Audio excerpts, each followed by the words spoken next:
Welcome to the Find Your Influence podcast with Anton Guinea, where this episode is proudly sponsored by W. Daniel Cox III, who is a data governance advisor. You know, what's leadership mean to you? What's it mean to be a strong leader? And like you said, leaders make mistakes, so they don't always get it right. But have you got a leadership philosophy, or have you got something around leadership that you could share with our listeners, please, mate? Yeah, I think a lot about leadership, actually, because I have been one and experienced many.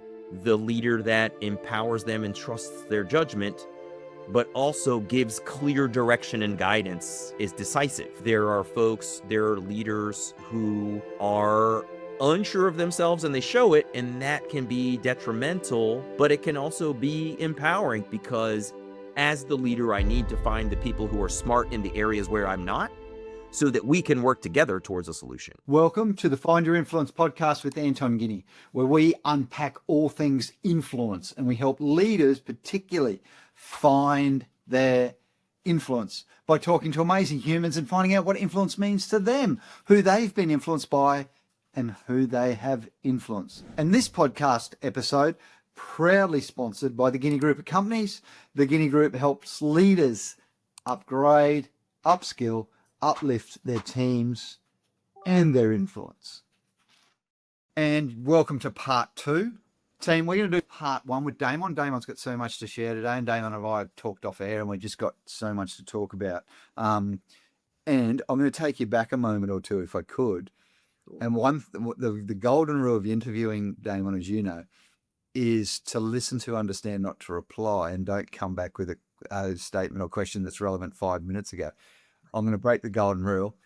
You said we're together because I heard you speak on stage. We're actually together because you bought me a coffee.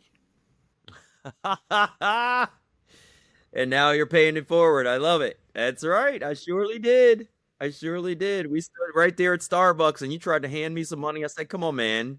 Like that's right. No, that's ridiculous, man. I got you. This is fine. And so that was never missed, those little acts of service and acts of kindness. So still grateful. I'm so glad. And yeah, absolutely. And I just, saw that the willingness to serve. So I thought, here's a dude that I've got to get to know. So that's in my heart, man. It's absolutely true. My willingness to serve it runs deep, and this is part of, so one of the things that I'll do, I'll tell you, Anton, and I don't know if you knew or were planning to bring it up, is my passion has been running and hosting and producing an adoption focused podcast. And so my experience is, as an adopted person, I am in reunion with my biological mother and my biological father separately. And I have an unbelievable story of the birth of my son being the catalyst for my search. Because for those who don't know much about adoption, a lot of times the adopted person's firstborn child is the first biological relative they have ever known in their entire life. And so when you think about that, he being the catalyst for my search, I will cut the short story short and basically tell you, I found my biological mother almost immediately after launching my search.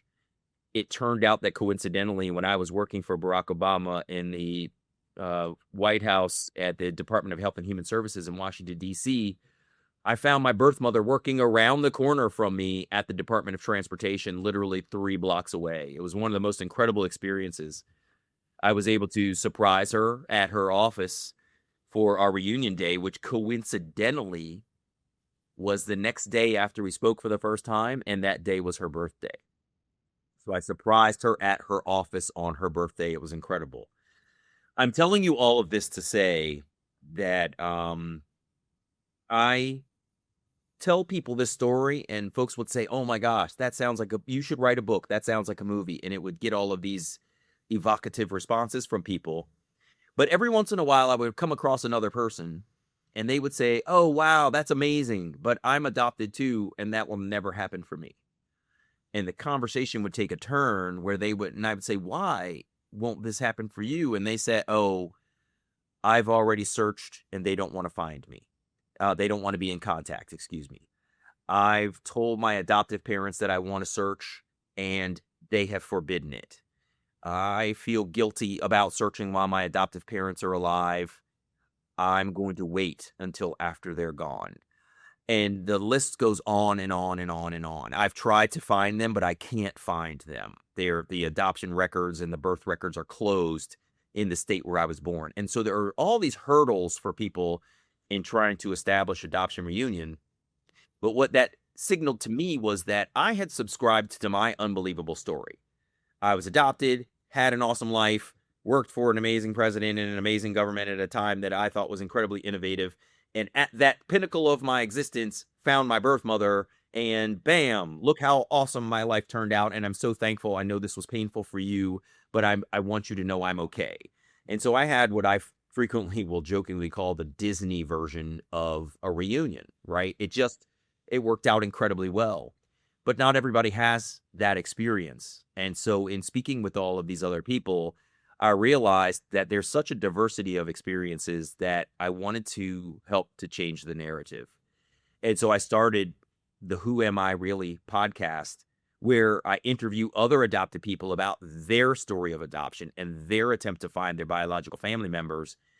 And it's an array of stories like nothing you ever heard. It's incredible adoptions and awful reunions. It's terrible adoptions and terrific reunions and everything in between. When you start to mix in ethnicity, socioeconomic status, national, domestic or international adoption, when you put in race, religion and gender, you will get an array of stories. It's unbelievable. So I say that to say my passion has been in service to communities like the adoptee community, because I know that my voice can be helpful in getting other people's voices to be heard in terms of their adoption experience and changing the narrative. Mind blown. Another amazing story. Thank you. So this is deep. It's deep for you. You're on the planet to see if you can help other people have a Disney story by giving your time, your love, your care, your abilities, your skills to just maybe help other people if they want that help, or just giving them a voice or whatever it takes. It's not even about the Disney story. It's quite honestly, Anton, about their reality, whatever it is. So I'll just tell you what the person whose story is coming out next weekend is actually a young woman I went to high school with. And I found out that she had been pregnant when we were in high school. I had no idea. And she gave birth to her son. She thought that she was choosing the family that her son was going to go to. The adoption agency actually selected a different family that they chose. So they usurped what authority they had, what autonomy that she thought she had in the process. So basically they put her son with a family that she had not chosen. And she suffered abuse in her family. She was an interracially adopted child. And so she, as a Black woman in a white family, was not necessarily supported in all the ways that a person of color would need to be.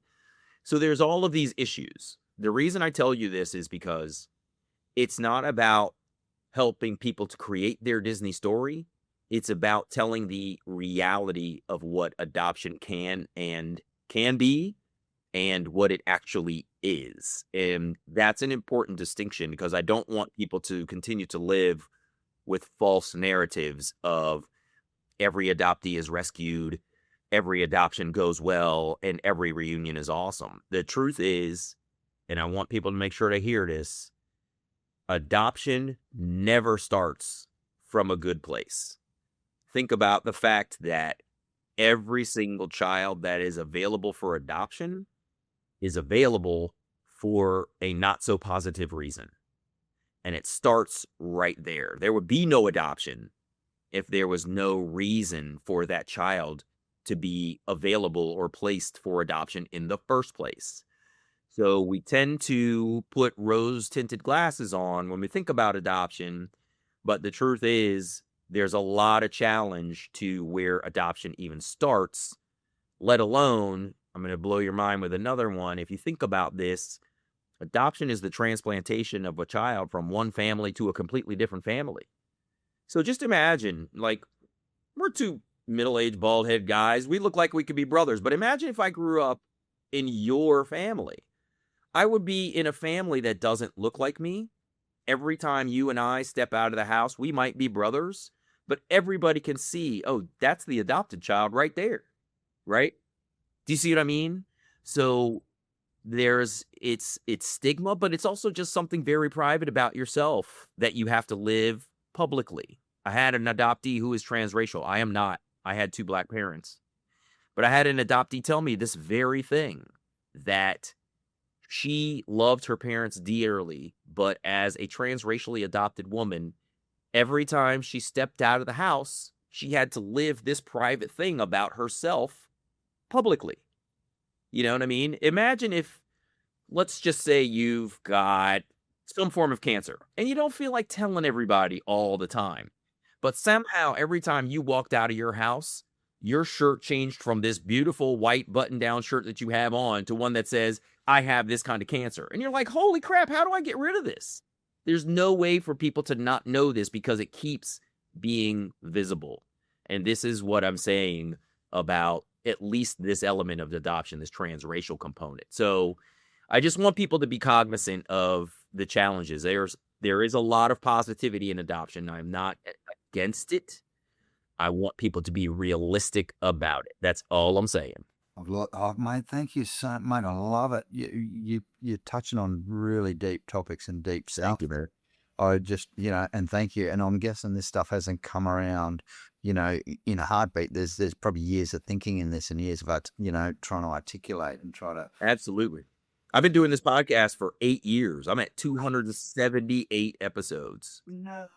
Absolutely. Yeah. I'm sitting, one of my projects for the rest of the holiday season is going to be to sit down and really plow through writing the book that is going to be called Inside the Adoptee Experience and Inside the Adoptee Reunion Experience. It's going to be probably 2 books, because what folks don't realize is growing up in adoption is one experience, but launching an adoption reunion search and actually finding someone or not finding someone, like getting some kind of definitive turn after you've launched the search, changes you. And if you say come face to face with your biological mother or your biological father, as I have, you're a different person.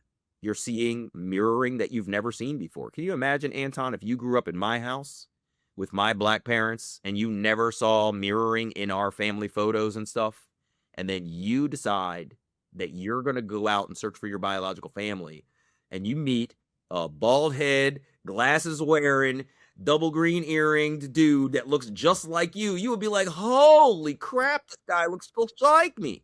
It's mind blowing, right? And so this is the thing that I'm telling you is it's as much about the mirroring that you see visually as it is about the connection that you might have with the person. You might have the same sense of humor. You might look like each other. You might walk like each other. You might find that you sit like each other. You will, and also though, there's the backstory. You will actually, if you find the person and if they decide they want to admit to their truth, you will finally hear the story of your adoption and you'll understand why you were placed. And that can be a massive personal narrative shift. Because think about this. If I grew up in adoption, I was just telling this story earlier today. I was born in Baltimore in 1972. I had no idea I was born October 1972. I'm a Libra, October 14th. On 24th. Is that right? Oh, that's awesome. Scorpio. Really cool. Scorpio. Oh, yeah, you're just over the edge. You're the nice one, I'm the angry one. That's exactly right. That's exactly right. The scorpion's tail. So So at any rate, I was born in Baltimore. I had no idea what the circumstances were, but in the absence of any fact, I said, you know what? I bet my mother was on drugs. Natural thing to think about, right? 70s, Black, Baltimore. What more did I need to think? I had no idea that my mother was well educated, had been in graduate school in Detroit, Michigan. She just flew to Baltimore because she had a friend there who was a social worker And that's where she could get resources for me to be adopted, was there in the care of her friend. But in the absence of that narrative, there was no way for me to know that. So I would be sitting there with my own made up narrative until meeting her. Do you see what I mean? And you would have sat with that for probably 40 or 30 or 40 I was years. 36 years old when my son was born and I found my biological mother. Yeah, that's exactly right. It's 36 years without a personal narrative, without knowing what a lot of adoptees will call chapter 1. So chapter 1 means I don't know how this whole thing started, right? You, Anton, could have turned to your mother and say, tell me about when you were pregnant with me, right? If I turn to my adoptive mother, she's only going to be able to tell me about the time from when I was 3 months old and she brought me home forward. So I have no idea where I was on this earth, Anton, for 3 months. I was born out of my mother via cesarean section. I didn't rest on her chest like many children do. They just whisked me away into foster care. And I have no idea where I was between leaving her body and being received by my adoptive parents. I lived with somebody I will never know who they were. I have no idea how well they cared for me or not. I have no idea if there was one other child there or 101 other children there. I have no clue. Missing 3 months of my life. So these are the kinds of realities that I want people to be aware of. And just, you don't have to be overly sensitive about it, but it's an opportunity for you to empathize with others and say, oh, now I understand the perspective. This is the separation that adoption creates for a family. And now I get it. And a shout out to our sponsor, W. Daniel Cox III, who advises boards and executive teams on data governance, data strategy, and AI governance. His work focuses on helping organisations align growth strategy with clean, traceable, and defensible data. Click the link below to reach out to Daniel for any help with your data governance.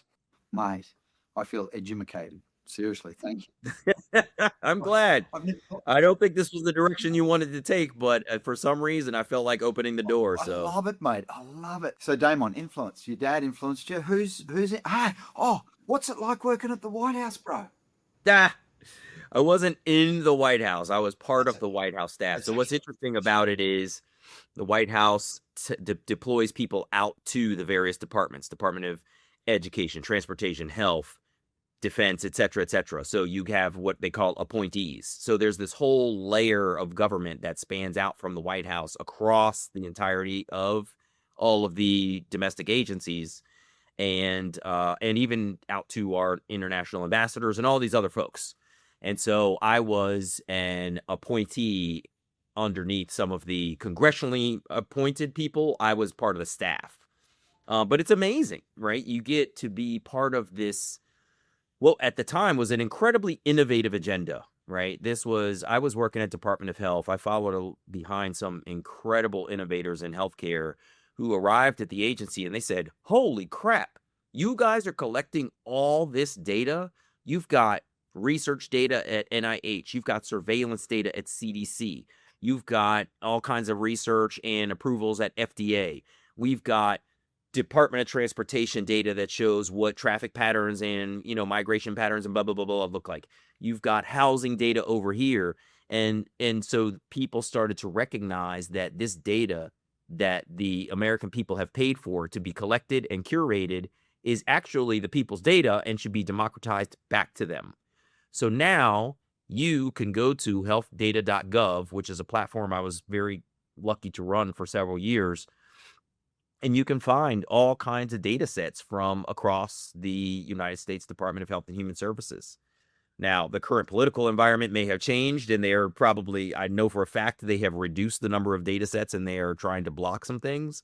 But the simple fact is there is a lot of data there, and we should be requesting more. It's ours. We paid for it. It's about us. And for your listeners internationally in Australia and other places, there are open government platforms. There are open government initiatives where people are trying to get data out of government back to you. You should absolutely request it and engage with it. Try to merge government data with your research data sets. Try to find new, clever innovations to work out with these data. And I think we know that data is the new currency, especially as we look at AI. AI is being trained on endless amounts of data. And to the extent that government is producing it and that it's available online in other forms, we have a significant opportunity to glean some serious knowledge from these data. And it's important for us to continue to request it, demand it, and utilize it for all the positive purposes that we can. Did you meet Barack Obama? I don't think I did. Right.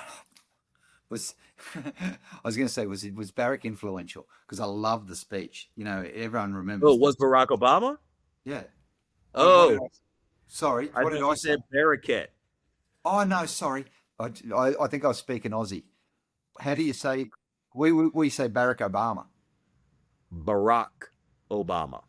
Sorry, mate. That's It's my all good, man. It's all good. Listen, we all have our own dialects and how we say things. There's forgiveness in it. But yeah, absolutely influential. I mean, let's think about this. So in the United States, there's a funny thing in elementary school is what we call it, grades sort of 1 through 6-ish.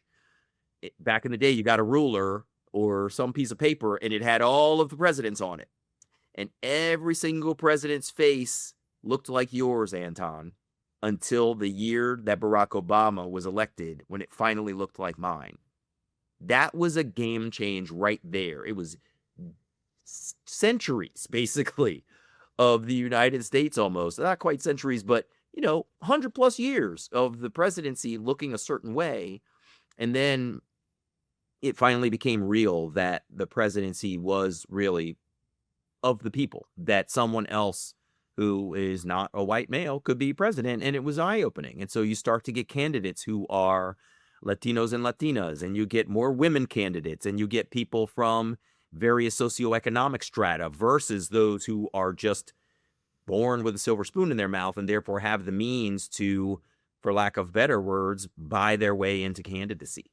And so it created a movement of people who believed that they could achieve the highest office and every office in between. And it was incredibly inspirational to be a part of, for sure.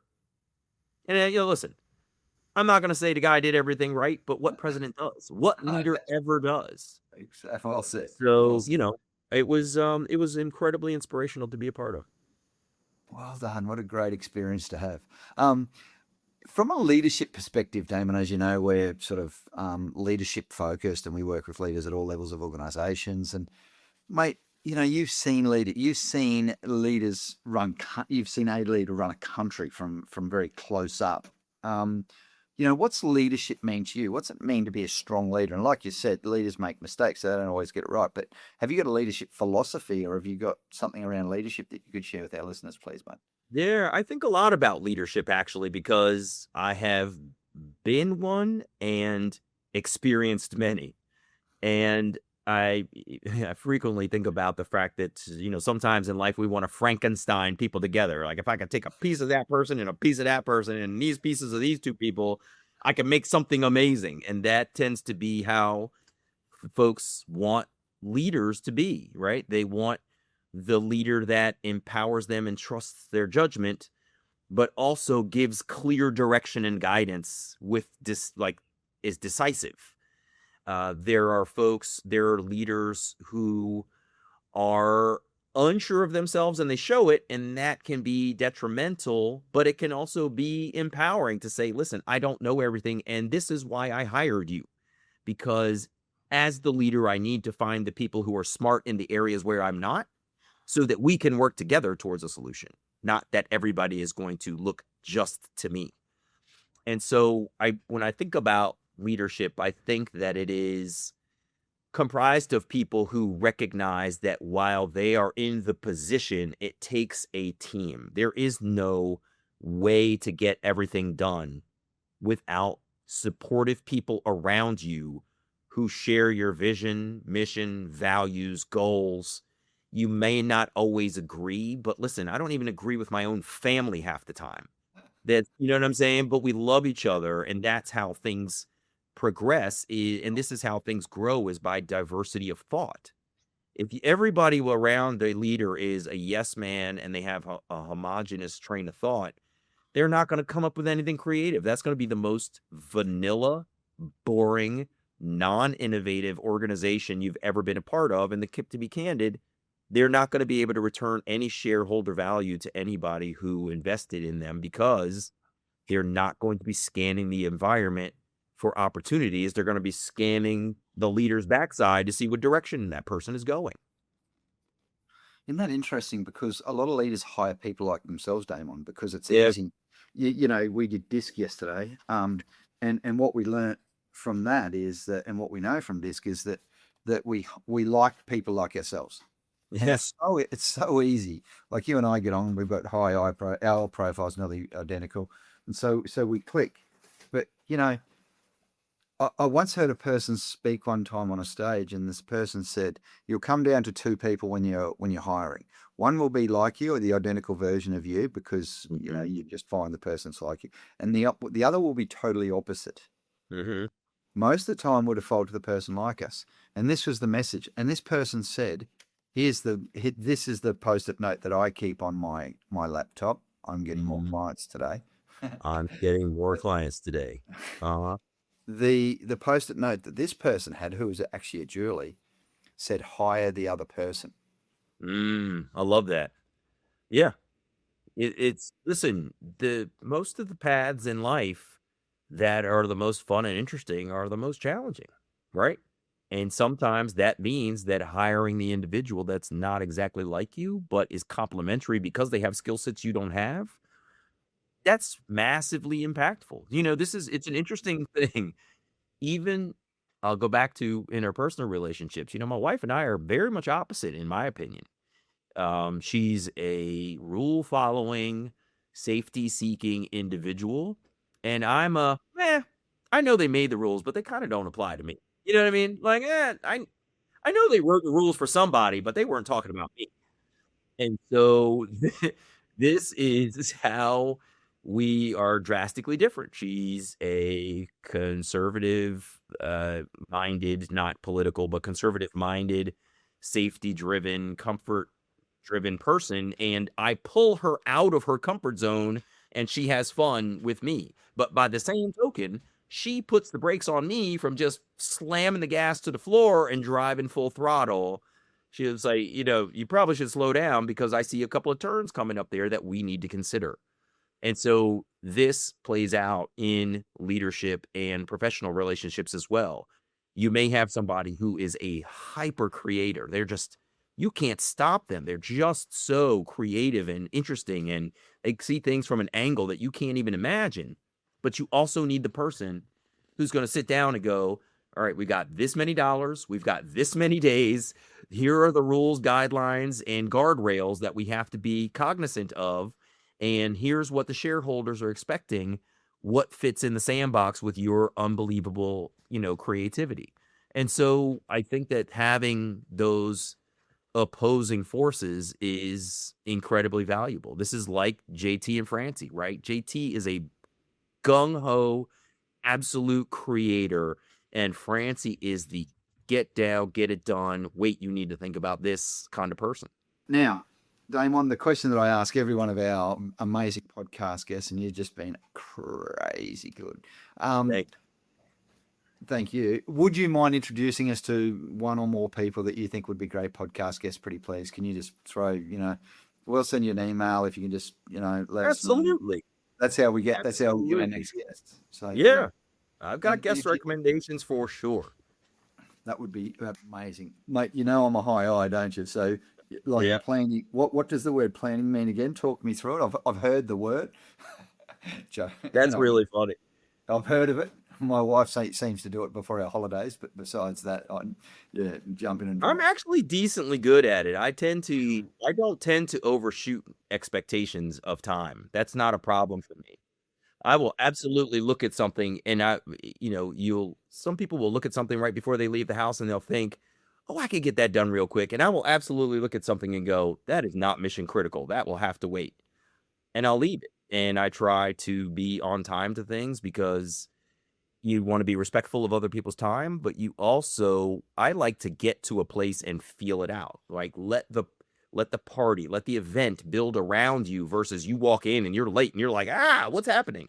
So I tend to prefer getting to a place early, feeling it out, greeting people sort of one at a time as they get there, and being part of the building of the event versus, stumbling in late and apologetic and all this other stuff. You don't have to do that. That's right. And then buying them a coffee in line. Yep, that's right. For those who show up to line late, you just buy their coffee and say, "Listen, man, I know you didn't plan well for this." I love it, mate. You're an absolute legend. Thank you so very much for joining us. I'll let you know when our podcast comes out, and there'll be 2 parts, mate. Thank you for listening or viewing our Find Your Influence podcast with Anton Guinea. Another great chat.